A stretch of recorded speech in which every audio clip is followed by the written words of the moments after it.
එක තැනක පැහැදිලි වෙනවා කපුට ගාව තියෙන අසත් ධර්ම පිළිබඳ. කපුටත් හොඳ දෙයක් ගුණ දෙයක් දැක්කොත් ඒක විනාශ කරනවා. ඒ වගේම ගති තියෙන මිනිස්සු ඉන්නවානේ. බලන්න කල්පනා කරලා හොඳ දකින්න බැරි මිනිස්සු. දියුණුව දකින්න බැරි මිනිස්සු. සාර්ථකත්වය දකින්න බැරි මිනිස්සු.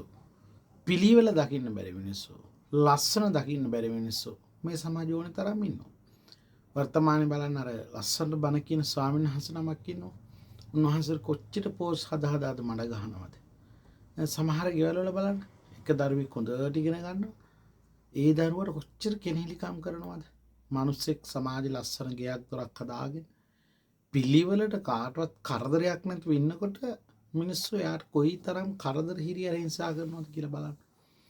දියුණුව දැකලා සතුටු වෙන්න පුරුදු වෙන්න.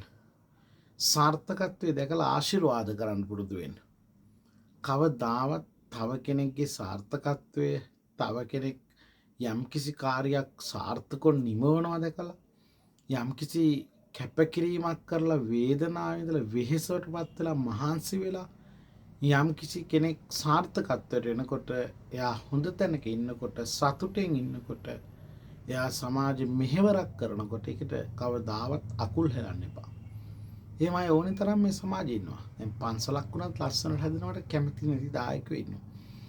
ගෙයක් දොරක් වුණත් එහෙමයි. මිනිස්සෙක් හොඳට පින් දහම් කරගෙන හොඳට කුසල් දහම් කරගෙන සමාජයට උදව්පදව් කරගෙන එහෙම ඉන්නකොට. එනිසා ඔබ ඔබේ ජීවිතය ගැන කල්පනා කරන්න. මේ පුංචි කරුණුණත් ඇති ජීවිතය අඩුපාඩු හදා ගන්න. ඔබ තව කෙනෙක් ගැන එහෙම වැරදි විදිහට හිතනවා නම් වැරදි ඔබ තනියම හිතන්න. තනියම කල්පනා කරන්න. එහෙම හිතලා ඔබේ වැරදි